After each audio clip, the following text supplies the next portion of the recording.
All right, welcome back to Horrific Horror Review. I'm here with Eric B. again, and we're going to talk several things. Starting with Demon Knight. That was the one we were talking about last week. Billy Zane. Greatest overacting of all time in that movie. Fabulous. From the get-go, too, when he's rocking the Trans Am. Great fucking car, cool car chase. Starts out with an epic soundtrack. I love the soundtrack of that whole movie. See, you watched it recently, and I have not, and I purposely didn't, because I thought it'd be cool if you're fresh off of it. I'm fresh on it, and I'm still kind of flying high off of man, it was so I'm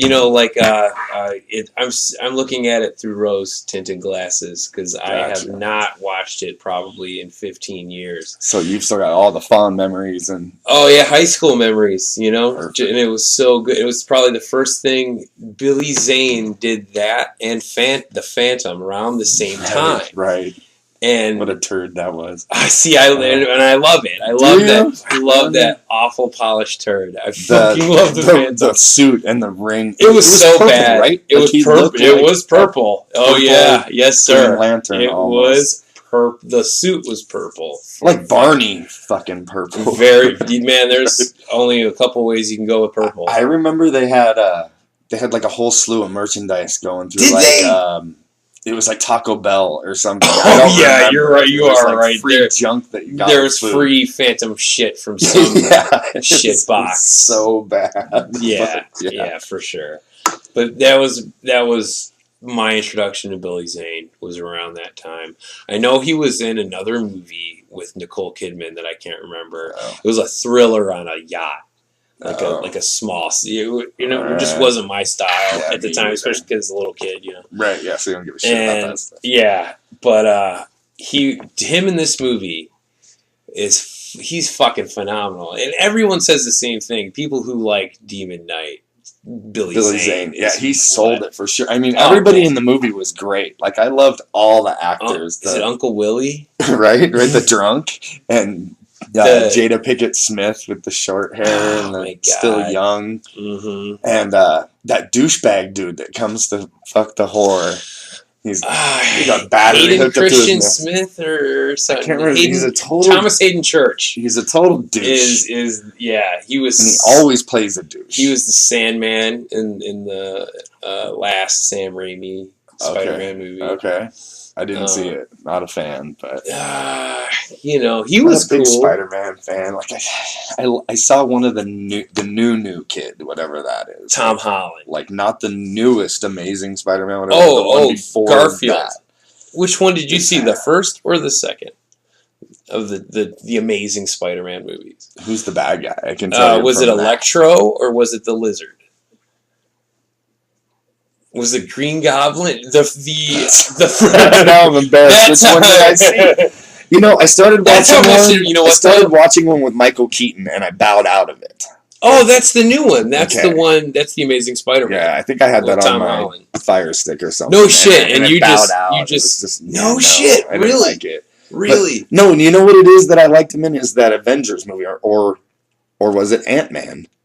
It was with Spider-Man. Yeah, it was the Civil War. It was the Captain America Civil War. Yeah, and he takes on the Ant-Man, right? Or tries for a minute before he gets giant or whatever. Themed characters. Yeah, that's what I liked him from. Then I guess was that it was cool. He gets kicked the suit from like Tony Stark, right? Yes, it's Stark technology for sure. Okay. And in his movie, in the Amazing Spider-Man, they do show you at the end the suit that Tom Holland was using when Tony Stark discovers him and picks him up and makes him a new suit. It's like sweatsuit. And it was like, we're gonna make you a pseudo helper Avenger, right? Kind of on lease, which not is part really of the club, but at the same time, insanely irresponsible thing to do because he's just a kid. Because that's a high school boy. It's a very Bruce Wayne Dick. But better to jump in and control it than to let it run amok through the city alone. That's a good point. He's going to be running around doing this shit anyway. Right. Okay, so Demon Knight. So I hate Spider-Man. It's such a pussy. Man. Uncle Ben died. Spidey. So I can see in your face you have like a love for him. You're like, You can't. you can't not love all Peter right. Parker. You know what it is? It's the icon. It's every comic book I picked up as a kid, even if it wasn't Spider-Man, had his face in the fucking upper left-hand corner. Right? Do you know, man? Yeah, and that's how you knew the good comics, too, when I was a kid. If there was a barcode up there, it was junk from a shit store. Right. If it had the Spider-Man face, that means it was from a comic book or shop. For me or personally, the DC Circle. Right. Not a DC fan either. Oh, man, I love DC. I've always been Marvel. I grew up on DC. I did. I did, too, and they're all... I did. I can't say it's... Like, Superman was such a douche, but I liked what was it called? Bizarro World or whatever? Mm-hmm. Where, like, he had, like, the 5 o'clock shadow thing going on and he turned bad. It was gray. I can't say what saves DC Comics for me other than what a lot of other people say, and that's Alan Moore. When he did Swamp Thing, and his Swamp Thing was an awesome movie. Interpretation of the DC universe was, it's Alan Moore, so obviously he's coming from the point of view of magic. He's thinking magic, and all of his characters are very esoteric and, magic related. Right. Constantine he created to go into the Swamp Thing books. Right.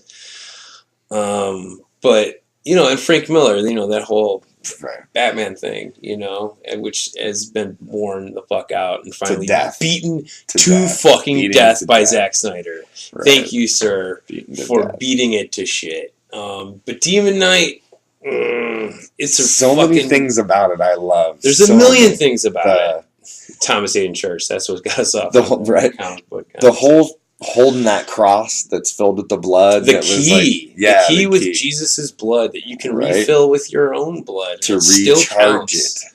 As long as it's mixing with just a little bit. It recharges the whole bit, right? Of JC's blood. Jesus Christ. Right. And who filled it? Was it Judas that filled it? I believe so. Because I haven't seen it. As he shied away from... It was one of the disciples, supposedly, that was standing there. And I'm assuming Judas. You would think, He's the only one still milling around. Yeah. Exactly. You fucking bastard. Right. If you believe in that sort of thing. Yeah. Just from a story point of view. And there's a very demonic looking character. I don't know if you're supposed to think it's Satan or a derivative of whatever, but it's like reaching out at him, and the blood drips on the hand and it burns him, and so he's like, oh shit, so he collects it in that key, like right there, right? And then later on you get the story about how our main character gets it in like World War I. In a ditch, and they're fighting these crazy fucking looking dudes. It might have even been World War II. I remember. No, it was World War I. Was it? Yeah, he was a doughboy. Yeah, for sure. It was in the trenches. It was the trench warfare, World War I. Right. Yeah. And they're fighting off the bad guys that actually had like electro eyes and shit because they were coming for the shit. That was the perfect alignment of the stars on his hand or whatever, and that's when he passes it off. The tattooed stars. But like pouring that blood out to seal up the doorways and stuff, I love that. I did too as a kid. The first time. Yeah, I was like, wow, what a cool weapon. Sweet, right? Like, yeah. You think as a kid of ways, and you're like, all I have to do is, the whole story of all we have to do is protect this key through the night. We got to make it through this one night, and then it could be a week later, a month later, 2 years, 10 years, a lifetime. You don't know when the stars are going to line up again perfect. Right. And that whole story about how darkness has collected all the other keys. There's like 9 keys or something, or 8, I can't remember, whatever. Yeah. And they're down to 1. That key is the last one they need, and then it's full on darkness take over the world. So it's the end of the world battle. So there are other keys. Yes, and they've possessed them all. They were scattered about the universe. And there are how many? 9? I think 9, I want to say. And they have 8 of the 9. They have all of them but 1. Okay. So this is like this is the last one. This is the last stand. They were making the stand for humanity, literally. Yes. So that's complete darkness and it's breaker between us and hell, basically. On Earth. Is him? Yeah, he's got to save that key through the night. It's definitely a hero story. Totally. It is. And it's got all the greed and things that real humanity would have too. Like the one douche, that guy, he's willing to trade the key if they'll let him out of the building safe. Thomas Hayden Church. Not caring that the whole world will end. The Roach care. Hey man, It feels good, do it. Right? Yeah. Such a piece of shit. He totally, and he's like a pervert, degenerate. Right. She had him hooked up to a battery in there and shit. My nipples are burning. Yeah, smoking or something. He said, yeah. It was great. Right. Yeah, he was and a sellout. The cop too, the bumbling cop was funny. He's have you seen Dead Man? Do you know that Johnny Depp movie? I have. It's been a long time since I've seen it. The Tonto character, whatever, the guy who played the Indian. Nobody? He was the cop, the bumbling cop in Demon Knight. Yeah. Because I know the guy who's. Do you have any tobacco, William Blake? I'm pretty sure I know.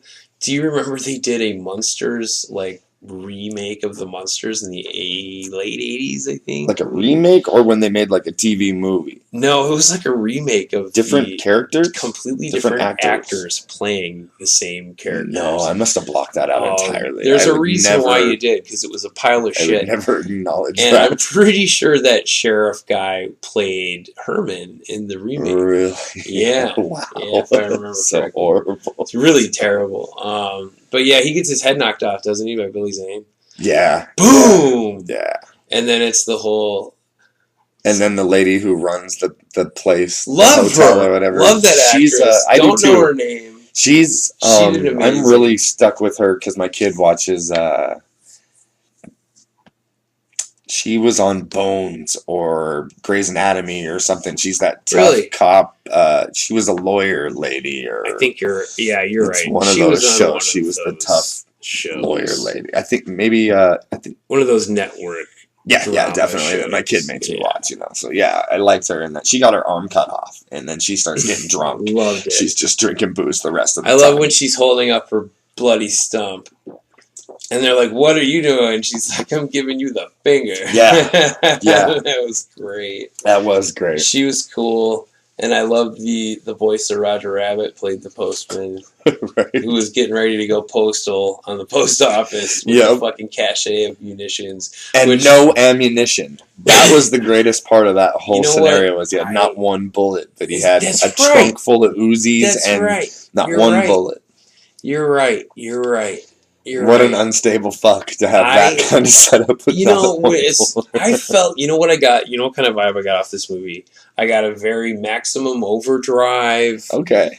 Right? Army of Darkness kind of vibe. Do you know what I mean? There's the bad army outside, and you got to survive the night inside. It's like an action-adventure movie with horror elements. There was even the tunnel, just like Maximum Overdrive. That's right. Yeah. It's very similar. Very similar movies, but... So we can't talk about this turd without going straight into Bordello of Blood. Sweet. And I watched them back to back. I see, that's awesome. Which, I don't know if it was a gift or not, because the first one is so good. It's so good. It's and a the really second solid, one good horror movie. Is just holy shit. It's ridiculous. Holy shit with the actors. I can't believe they made a movie out of it. I can't believe. They got the cool guy from from Fright Night, Jerry, whatever. The main vampire.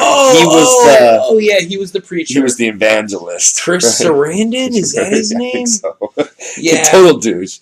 I mean, nice guy in person. Jerry Dandridge from Fright Night plays, fucking. He had like a laser beam cross and shit that got utilized later in the movie, of course. You know what? And when they show that laser beam cross early in the movie, when it's not working, but you know it was going to equate to something. Thing turned up so high. And you know later on that thing's going to come into play with killing of some fucking vampire. You can't have a laser beam in the shape of a cross in a vampire movie and not have it come into play in the climax of the film. But so many things wrong with this movie to me. That Corey Feldman, it's at the height of his just Corey cocaine alone, I think, fueled. But his acting is horrible in it. And they give him almost immediately. It's in the third scene you see him in or whatever. He gets this 5 o'clock shadow that has been done with makeup. It is not hair. It is not. Like if you pause the Blu-ray and zoom in, that's bad. It's like the old like soot on a fucking wine cork routine, you know, like it's really bad, and then it fluctuates throughout the movie of being lighter and darker. I do remember the 5 o'clock shadow when he's in his vampire form. Right, yes. And it's bad. And it being pretty bad, yeah. It's very nicely manicured from his eyebrows down into it. It's so fake. It killed me. You know, and the one-liners that he says, and oh fuck, it was just so bad. He was like the epitome of that came too late to the 80s party. Yeah, like, he was a little. He wanted to be like almost like Bender from Breakfast Club kind of feel, but it's just the leather jacket didn't sell it. Bro. Yeah, it was bad. And the idea of a whorehouse where 30 guys come a night to die can only run for so long. Really weird, right? Yeah, I mean, I liked the concept. I thought it was great if it was traveling, but it was a permanent fixture of the neighborhood, and the parties were always so huge. There were so many guys in there that. And they were all feeding him to the one lady who needs your heart. So the movie kicks off very Raiders of the Lost Ark style with a midget, with a little person, and I've seen him in quite a few movies. He was in Willow. Of course he was. Come on. What? Of course he was. Yeah. Say Wizard of Oz just to make me totally crack up. He was one of the guards, one of the kind of like hunter guys in Willow. In the village that thought Willow was a piece of shit. He was kind of like okay with Willow towards the end. Yeah, bit, you know, they did that. Came around. That handshake where they grabbed each other's forearms. For sure, all medieval style, you know. You came up in the world, right? You weren't the lowly magician's helper, you know. Whatever. I won't laugh at you anymore. Willow. I love Willow. It's a great movie. I have a weird trilogy with that. It's Willow always turns into Legend. Okay. Legend always turns into the Dark Crystal. Okay. And then if I'm not totally passed out or inebriated in some manner, it has to turn into Labyrinth. It's all those movies hand in hand for me. It's like a weekend. Yeah. I can't watch them without each other. Those movies go really well together. It's the same era for me, pretty much. From the same time period. Right? You know, the early 80s was a great time for fantasy movies. That's a whole show in itself, is those movies. Because, you know, just because of the practical effects. So what's your take on Bordello? Man, it's a terrible fucking movie. Okay, it just is, but it's fucking. I'll watch it when it's on. If I turn on the TV and it is 9:30 and I got work tomorrow, chances are at fucking 11:30 I'm still gonna be sitting there watching this stupid ass movie, commercials and all. Right. Because I don't know. You know, Dennis Miller is. We have to touch on that. How did that guy so staunchy political correct? Oh, so how did weird. He end up in that? Like his attitude towards the other people in the movie is his normal attitude and almost the attitude towards the movie. Like I heard that he was such a dick on set. I heard he was a real asshole. Like the whole thing feels like I'm better than this, including this. Yeah. Like I'm better than this. I definitely why am I in this movie? I watched this movie at the Dollar Theater in my hometown. Which were great. I love those. I love sticky floors, fucking cheap shit. And I remember watching it and thinking, man, Dennis Miller is really selling this "I'm an asshole" thing. I feel like a dick right now. Like he's making me feel bad just for watching the movie. He had almost a Dennis Leary. Oh, he was just dripping with loathing for you for coming to see this piece of shit movie. Right. But such disdain for the police force that he'd talk down to him. And the actress, the main good girl of the movie, is she was in a bunch of other trash. Yeah, I don't know her name. She's not a good actress. I probably should know her name. I should. She was in Baywatch and shit. I won't to say much more about her other than she was also horrible performance. Yeah, she was really bad. She's always really bad. I don't like seeing her in movies, and I'm a dick. Yeah, and why do you get a tramp to play a girl that's not playing a tramp? Right. You're kind of going in the wrong direction. Exactly. But Angie Everhart plays Lilith, like the queen of the vampires, which is a story that I think deserves like a legit, really good movie. Like, Okay. Lilith, the OG Right, wife right. of Adam, like is a vampire and the Right. mother of all monsters on the earth. Right. What a cool movie that would be. That's not this fucking movie. It is not this movie. What does she do? What does the queen of the vampires do when she wakes up? She creates like a whorehouse. A whorehouse. She creates a whorehouse in the undergrounds of a cemetery's funeral home. In a suburb of Los Angeles, maybe? It felt very suburb, except for when they showed the house. The house itself had all these trees outside. It felt very Nashville. Right. Or Georgia or something. I got the idea they were out, like, way out from the city. The only city vibe I got was when they're go to Dennis Leary's office, which felt downtown. Very right? Much so, yeah. It didn't. So another confused whoever shot that movie didn't. Right. It doesn't. I think it was an afterthought. It doesn't meld together well. No, it's not even my thoughts are skewed about it. It's so poorly edited. Like National Lampoon's cranked out second version, or like. There's something that's bothered me about that movie since I was a little kid. And it's Dennis Miller's character is the private detective, and he's looking for Corey Haim's character. Corey Feldman. Corey Feldman, I'm sorry. Yeah. Corey. I can't mix up with Corey. Right. And, yes, he's actually getting paid to find him. Yeah, by his sister. And he goes to the bar, and there's that crazy fuck who you like sex. You want to get fucked. It's like you got to ask for the Carlisle. Right, and this guy, And it's funny because we work in a cemetery, so it's funny to hear somebody say that. For sure. So this guy convinces Dennis Miller to go to the same whorehouse, and for whatever reason, I don't know why the fuck they sent him out that night, because Dennis Miller gets there and they're like, "We're closed, motherfucker." Right. Well, it's the in-betweens where you got to clean up after the night before of eating people all over the place. But you got to restock the bar. This guy out there like telling people to go on a night when they're not ready? Is he like a loose cannon? Are they gonna like? No, you think? Do you know? I think it's the second time around is what it is. I think he goes there independently. Because He just doesn't somewhere. Know. He finds out from the kid buddies that were going to go with him that night. Whatever. He finds out and goes there, and they kick him out.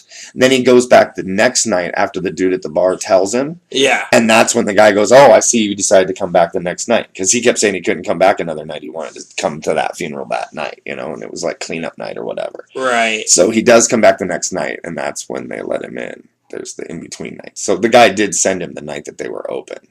He did? But, yeah. Are you sure? Yeah, because he went the night before off of the information he got from the kids playing pool. You watched it. You're right. Yeah. I haven't watched this movie in a while. Yeah. But either way, it was so weird how they had a guy that was just funneling business into that place. He's the fish. He's like reeling in business. But he wasn't being quiet about it. He wasn't being subtle. He was yelling it in a crazy manner. Wasn't there a scene where he's like layering on like sunblock or something? Yes. Okay. All right. So they do imply he's like vampiric in the club. In some way. Yes. All right. Got you. Yeah, because Corey Feldman. Corey Feldman. Right. They are the same person, but they share enough fluids. I'm sure they have. I shouldn't say that. It tastes like Weinstein. Yeah, they're definitely more than friends, those guys. But had a show later. Oh man, because his character turns into a vampire later on. So did you see it in the theater? Did you see this later in life? I did. I saw it at the Dollar Theater, and I remember thinking Angie Everhart was actually pretty hot. Right. At the time. Maybe not in that movie, but at the time. I remember she was... I don't know if she was still married to Sylvester Stallone at the time she made this movie. Right. I don't think so. I don't think so. I think they were divorced by then. And she needed a fucking job. She needed a paycheck. Right. And HBO was like, "Look, we've got a real pile of shit. We just need somebody hot." And she was really bad in it. Angie Everhart was so bad in this fucking movie. She was really bad. She was really bad. But the ending was what they showed you the ending in the beginning with the fucking laser.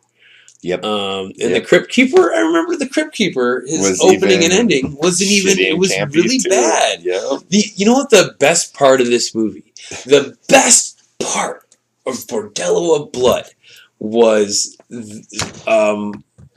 Breaker as the mummy with talking to the Crypt Keeper. Agreed.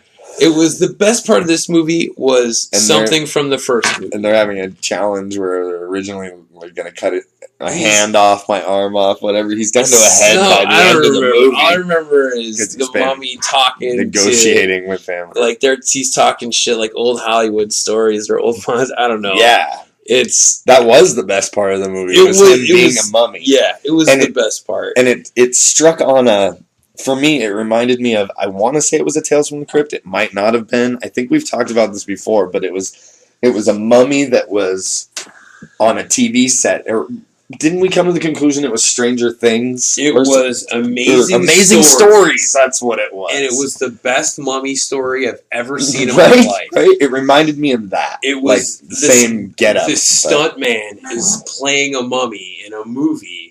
And I think one of the mummy props is like a legit piece of Egyptian art with a mummy in it. Right. And the mummy wakes up and I don't know. And everybody thinks it's the actor. Right. And they're shooting at him and shit, if I remember correctly. Right. I was 5 when I saw this. Yeah, I was pretty young seen too. It since. Right? That's something I gotta dig up. All I remember is it ends with him Wasn't making it Steven Spielberg Steven Spielberg definitely had something. Yeah, I don't. I think it was like Steven Spielberg Presents Amazing Stories or something. And he produced it, and I'm pretty sure he directed at least a couple of those. It had I loved the story about the bomber that lost its landing gear. That's my favorite. And dude has to draw in. That's my favorite. Of the Amazing Stories, that's my favorite Amazing I loved story. That one too. That's Kevin Costner played the captain. Right. And that was to keep the guy that was stuck in the belly gun or whatever. He was from in the belly dying. gun. They had to draw. Wasn't the belly gunner also the guy who drew?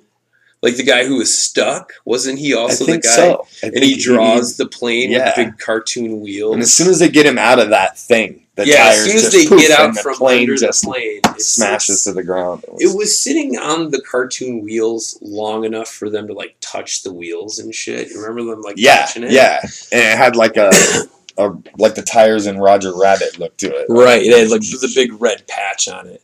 Right, yeah. Which always leads me into the bombing series in heavy metal. Oh. You know what I'm talking about? Flying the bomber and it crashes and there's the skeleton dudes in the crash plane. The bomber scene. Yeah, those two things go hand in hand. Yeah, it always makes me think of that. It's very similar animation. Good. Right? Do you know? It had that real life. Because it was like they were painting over real people acting anyway. Right. Kind of feel. Or not animation, but it was a similar. The animation in that heavy metal movie reminded me a lot of that. The look, because was that one of Steven Spielberg's one of the ones he directed? I know for sure that he directed the one with the kick the can with the old people. Twilight Zone. Was that the Twilight Zone? Twilight Zone. See, I'm confusing. Yep. See, I'm mixing up a lot of movies that I haven't seen in a long time. Yeah. Is that what that fucking is? Kick the Can is Twilight Zone. Twilight Zone the movie. You're right. You're right. Oh, I got it. That's a pretty good one. That's a great movie. The last horror con that I went to. That's a complete. Yeah, you're right. That's a completely. They had that bunny anthology, the evil bunny. And we've talked about the Twilight Zone movie before, right? But John Lithgow. Bordello of Blood isn't worth watching if you haven't. If you don't have fond, weird memories of going to the movie theater to see it. Or the build-up to it. Yeah. Like the Crypt Keeper commercials of how scared you'll be. At the time. It turned into a fucking 80s TNA flick. So did, like you see on like Rhonda Shear or like Up All Night or whatever the fuck Right. that shit was. Really bad. Up All Night. I remember that. Or it was somebody else before Elvira. There was Billy Bob. Whatever. Yeah, Billy Bob did. Billy Bob Briggs. Joe Bob Briggs. Joe Bob Briggs. There you go. He did a really cool monsters show. Yeah, he did. That I really. They were liked. trying to bring that back for a minute too. I like horror hosts. I like that. I loved Elvira idea. with the shit. I liked Elvira. I like Joe Bob. Did you watch Mystery Science Theater? I did watch Mystery Science Theater. Right. I did like. I don't know if you got it. In Chicago, Sven Gulli was on. No. Oh man, Sven Gulli and son of Sven Gulli are the two best horror hosts I've ever seen in my fucking life. They're amazing. Yeah, Demon Knight is a fine horror film. It is worth watching. It doesn't feel like a Tales. If you know Tales from the Crypt, it does not feel like a Tales from the Crypt episode. Most Tales from the Crypt episodes are stories about you just got what you had coming to you. Exactly. That's a Tales from the Crypt episode. Right. They're usually not horror hero stories. It's usually about somebody does something fucking shady. Yep. And either caught you cheating, and now I'm gonna kill both of you. And they get caught up in some shit. Like almost, it had those feels like the Creep Show episodes. Right. It was always right. And they were all a lot of them were based originally on EC Comics stories. You know, the Tales from the Crypt comics and Vault of Horror and whatever. There was like a third one, but and you know they all had different hosts. There was the Crypt Keeper and the Vault Keeper, and then there was there's a third one I'm fucking forgetting. I can't remember what it was. The Old Witch. Right. That's that one, the Old Witch. And they'd all host. They're all essentially the same fucking character, right? And they'd all host different, stories. But I love the anthologies. I love anthology movies. I really do. And Tales from the Crypt, I think, would have benefited from being an anthology movie as opposed to one big horror movie. Even though Demon Knight was awesome, Demon Knight could have been a movie just as Demon Knight. If it did not have Tales from the Crypt attached to it, it still would have been great. It might have even been better received. Do you know what I mean? Maybe. You know what I'm saying?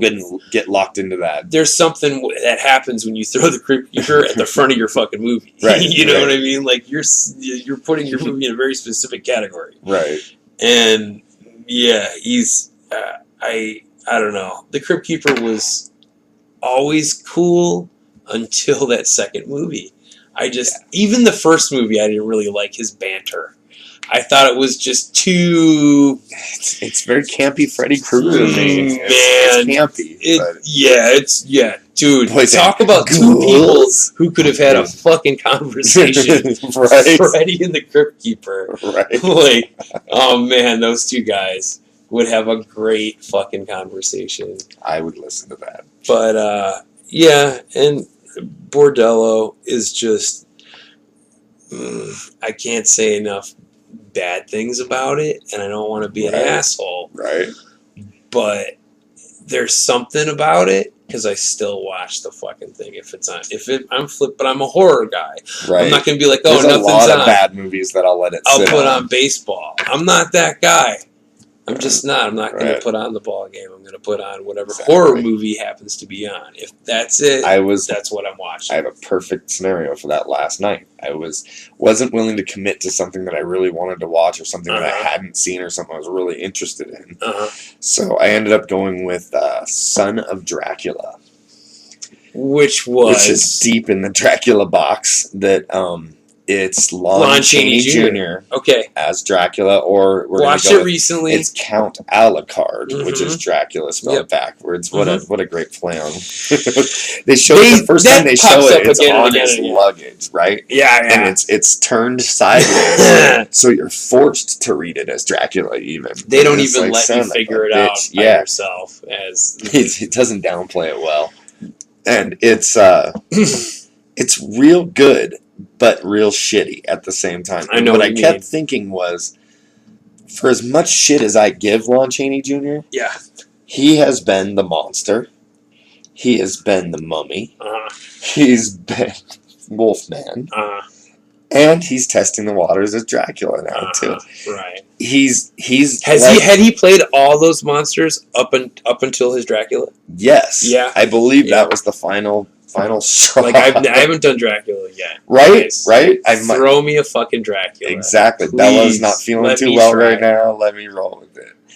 Yeah, and by now, by the time they've made this one, Universal has really figured out the flying bat scene. It doesn't look like it's on a string anymore so much. That's what I was going to say. It doesn't. It still flies campy, but it doesn't look like it's on silly string. When you say Son of Dracula, what I think of, the image I think of, is Lon Chaney walking up into the smoke or fog and raising up his cape like wings, and then it cuts to the animation, and it's an animated version of him shrinking into a bat and flying away, and it looks so good. And it looked really good. That one is really good. It looked good. Two steps past that, they're talking about how he can turn into a gaseous form. Right. And it's funny because the whole conversation is about how he could be stealthily listening to people's plans of how to thwart his plans, you know? And then he just poof, as he turns into himself from the smoke. It's like, what's up, bitch? And it was such an amazing... I can. Yeah, right, exactly. And now I know your plans, and now you're fucked, you know? What are you going to do? And it was smoke to person, they really perfected it. It was, you could tell it was at the tail end of all that James Bond stuff. All of the technical stuff, all the techniques that they had. Like how they got better with the Wolfman. You know, it wasn't like the first one where it was just stage. Even though that was amazing. It was a lot more subtle. It was they knew how to speed up the frame. It was a lot subtler transition than a kind of clunky 5-part fade. Yeah, exactly. It was more like turning down a dial real slow. At the start of Son of Dracula too, it's got the girl that's invited Count Alucard to come stay there. She goes out to talk to this witch doctor lady that's like basically, it looks like Dagobah. She ends up in this weird little hut with this old lady. It's like Louisiana swamps and totally. Yeah. And it's funny because she's being warned about Count Alucard, you know? She is. And he turns up as the bat and attacks her face, and they keep panning the camera back and forth fast, you know? So, like, it's an attack motion type thing. Right. And then she's died of a heart attack. Oh, okay. Wait a minute. Which you find out later in the movie, because he's like, oh, the old lady died out there of a heart attack. And they don't say anything about the lacerations on her face? No. Like, apparently he didn't actually cut her face up. Really? Yeah, he just batted against her face and scared the fuck out of her and gave her a heart attack. Yeah, she knew it was a true demon, whatever. So she knew the movie starts right off the You know what? If Dracula was in bat form and whacking against my face, it would probably give me a fucking heart attack too. Right. And she knew who it was. She knew that he was a fake and that he wasn't who he said he was. Right. Because isn't the fact that he's a fake isn't that brought up in the movie? Yeah, it was several times. There's a couple people that are trying to chase down his history. Yo, I know this dude's not they've never heard of him. Yeah, and he's like, I think this is funny. He calls like the Hungarians or whatever it is. Okay. And he wants to know if there's really an Alucard family and shit. And he's like, I thought it was funny because, it's Dracula spelled backwards, Right. And the other guy's like, yeah. And he starts talking about Dracula, and he's like, oh, well, I'm actually the guy, the authority on it. So he flies out, and he's explaining to him about how this guy has to be Dracula and shit. Gotcha. And that's when Dracula appears, and he's like, ha, now you know my plan. And it's basically saying that he left Transylvania because it's old and worn out, and everybody knows about him and shit. And this is a fresh new world with fresh meat. Nobody sees him coming. He's like, this has everything I want and desire, Yeah, he said something about the land he came from being dried up and spent. Yeah, for sure. And he immediately puts this girl under the spell and marries her. Right. So immediately, when people are coming to the house to ordering that guy out of his house? Yes, he's like, I am the master of this house now. I think you're mistaken. And he's like, maybe I'm asking you what your fucking problem is. Why are you banging on my door? That was one of my favorite scenes in the movie. Me too, because he's a boss. He just took it over. Yeah. And he was very Lon Chaney about it, where he was looking large and in charge in that Larry Talbot character. He wasn't being the meekish Dracula. He wasn't being the elegant Bela Lugosi. Exactly. He wasn't doing it with his hand. He wasn't like, Bela Lugosi controlling had your thought. a sense when he was ordering people around. It was almost because he was like with royal authority. Exactly. Whereas with Lon Chaney Jr., he's like, because dude, I'm a physically imposing mother. Yeah. I don't care.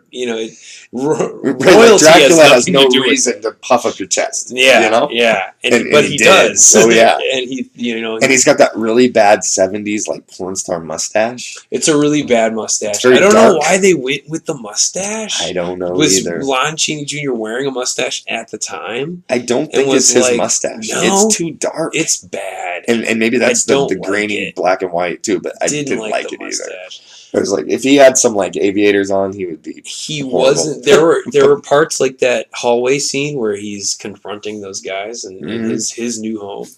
That he's great, and there's other scenes where I just don't buy his Dracula. Yeah.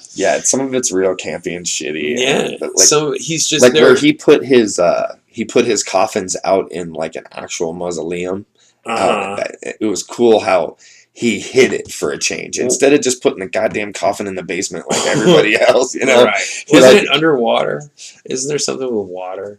Eventually, I think it gets flooded. Yeah. But it was. I fell asleep before the end. Okay. Nice. But it wasn't underwater when they initially were busting the top off of it and finding his bride in there sleeping as well. Okay. But it was. I mean, if he had been in the Gilman suit. He would have just he would have just ran the whole fucking gambit. He's really like he should be called Mr. Universal. Him and then there's I have told you this before. I'm a huge Paul Nash fan. Right. Just fucking bonkers for this fucking guy. He's like larger than life character, like real life, like the guy. Like he's fucking kind of nuts. You know what I mean? There's a video of him. It's like the Paul Nashy workout. I swear to fucking Christ, the guy's jogging with a cigarette in his fucking mouth. All right. Nice. It's cold as fuck outside, and he's like, and then part of his workout is shooting and throwing knives. Like it's like just testosterone fueled Spanish craziness. Like it's amazing. That's awesome. And he is definitely the European horror. Like the 70s Euro trash horror version of Lon Chaney Jr. Right? For sure. He's that guy he's played every monster but the Gill Man. Right. The Gill Man is one of those monsters that isn't picked up by other studios the way the other monsters are. Right. Nobody wanted to put the money out for that shit. No, probably. There will be, it seems like other studios we're going to do a Frankenstein and a Dracula and a Wolfman. And, you can make that cheesy laboratory in the bottom but there's something like, castle. We're not doing a Creature from the Black, we're not doing a Fishman movie, and no one makes that movie. Because Jaws took it over, like we talked about last week. Water horror. I love aquatic horror. It's hard to be scared of that motherfucker now. Like most dudes would be like, maybe I can take him, Right. Whereas you're not gonna like fist fight a shark, fish man, unless you're he's out of the water. Zombie, and then you will fist fight a shark. A zombie fighting a shark. Zombie 2 by Lucio Fulci. Yes, that's one of my favorite zombie movies, if not my favorite zombie movie. Really. I like it because a lot of people share that feeling. It takes what a zombie movie should be, which is about voodoo. Technically, if it's a zombie, it should play. Right. If it doesn't have voodoo in it, it's a ghoul. It's not a zombie. That's my Bela personal... Lugosi's first white zombie. Voodoo. That's the first zombie movie I think of when I think of the original. Yeah, and I don't know if that was the first zombie movie, and it might have been. I know there was a movie called Revolt of the Zombies, and another one called King of the Zombies, and I don't know what came first. I'm thinking, though, it was White Zombie. White Zombie goes back. I want to say that's... White Zombie is definitely the movie that brought voodoo to the... American suburban imagination, like it made it real and scary. If white people weren't scared of black people enough in the 1930s, they give them voodoo. I'll never go to Haiti ever, right? But yeah, I love zombie 2 is I think what they officially call it. I know it as Lucio Fulci's Zombie. Right. You right. know? Me too. And it's got some of the best fucking practical effects I've ever fucking seen in my life in that movie. Some of the grossest fucking zombie shit you'll ever see. Yeah. I love the beginning with the fucking boat just floating in the harbor and the goofy fucking clumsy harbor cop like stumbling around this fucking boat, and like the biggest chubbiest zombie you've ever seen comes stumbling out, and he looks like shit. He looks like he's been dead for a long fucking time. Right. Bites this motherfucker's cheek off, and it is just stretchy and gross. Wow, man, it is fucking hard to watch every time.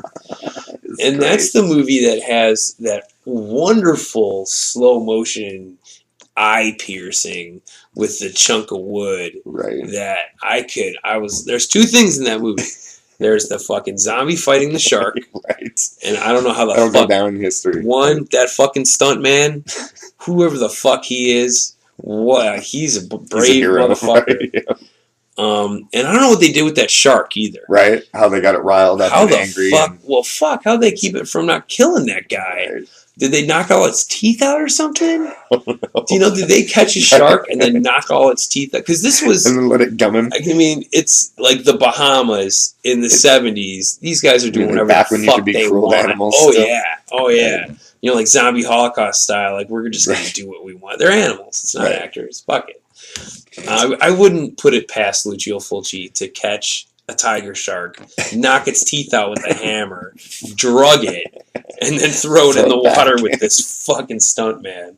You know, wrestle around with that fucking shark for a while.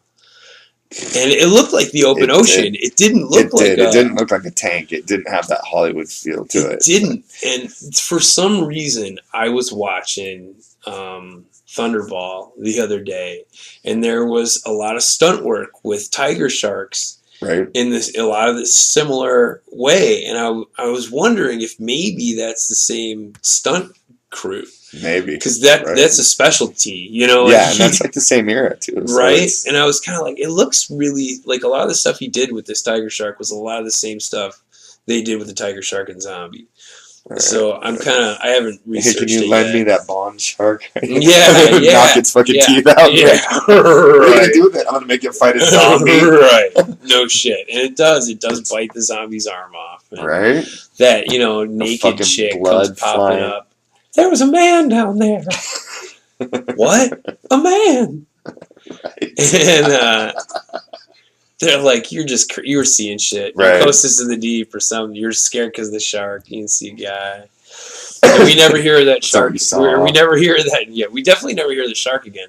But we never hear that zombie again. He just fucking... No, he just went down. Wander around at the bottom of the fucking ocean, man. Right. And you figure... That'd be a great remake. As he just comes walking out of the water 12 years later, barnacles stuck to him and shit. Right. He finally made it to Australia. Right, finally made it. Falling apart.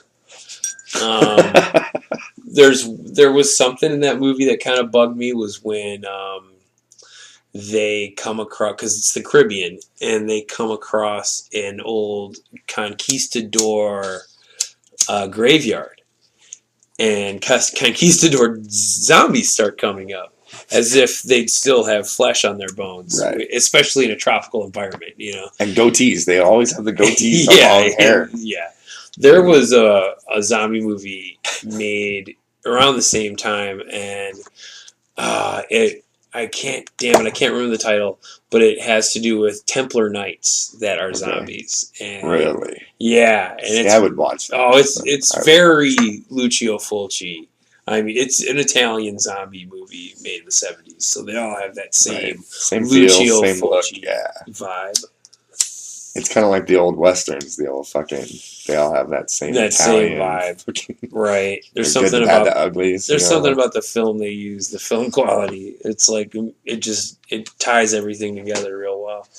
And to me, that's great film quality. Oh, I love it. I prefer it. I prefer it as well. I don't like time came with technology, and now I want it to go back to that shit. Like Tarantino's still using. I went and saw The Hateful Eight. Was it 32 millimeter? It was a 70 millimeter, 70 millimeter limited edition thing. I got a cool book and everything for going in on it. I think it's beautiful. It was. It was amazing. Film just looks better than digital. It just does. I need the grain to associate it. Digital doesn't look as good yet. And it might never. Like 4K recording to me, when I looked at it on like my GoPro and stuff, it's too real. Yeah. It doesn't give me the image that I'm watching a movie. Right. If for that crystal clearness, you need to be looking out your own eyes at physically something happening. Right. It's not movie to me. Right. I agree. It looks too real. Like the Gauntlet. Have you seen any of the sci-fi movies? Sci-Fi Channel. Recently? They're so crisp, clear. It's irritating. Makes it fake. Yeah. They made it so real it became fake. That makes sense to you. Yeah, no, I agree. I don't like the look. Did you say The Gauntlet? Clint Eastwood.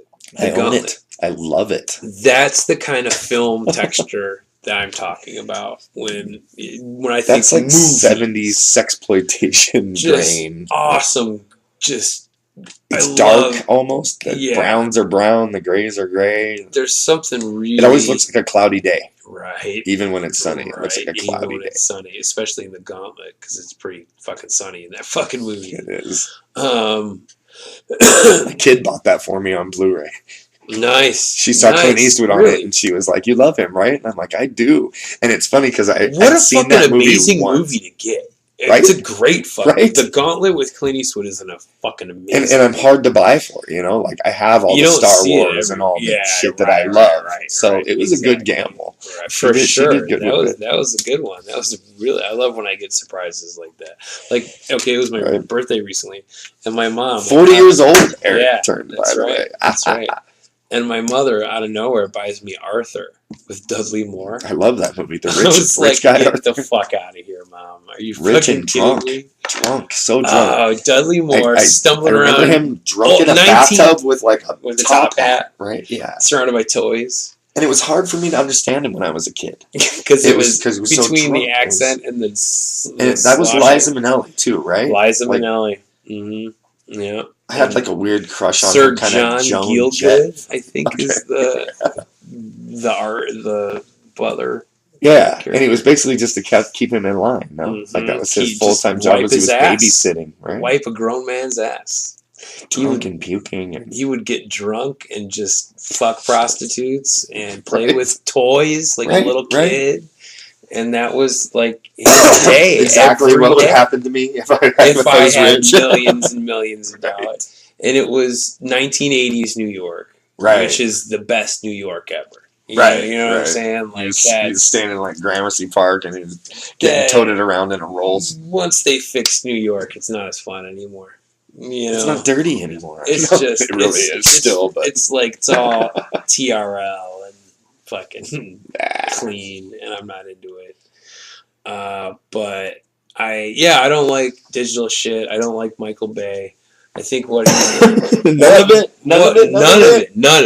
I think what Michael Bay has done to my fucking childhood is fucking fucked up, man. He has ravaged your. Oh, he took two of the greatest toy lines ever and then just pissed all over them. You got no love for the Transformers? None? Like none? I like how some of them look. I do like. There's just, and what I like about the Transformer movies is purely technical. Like I like how some of them look. I like Bumblebee especially. I like how his doors like pop up like little wings. I guess. There's little things. There are little things. And I liked a few of them at the start. It got kind of worse as we got Marky Marked and stuff. But well. So on that note, we got to wrap up though, because you got to get. Right. So thanks. Tune in next time. Thank you.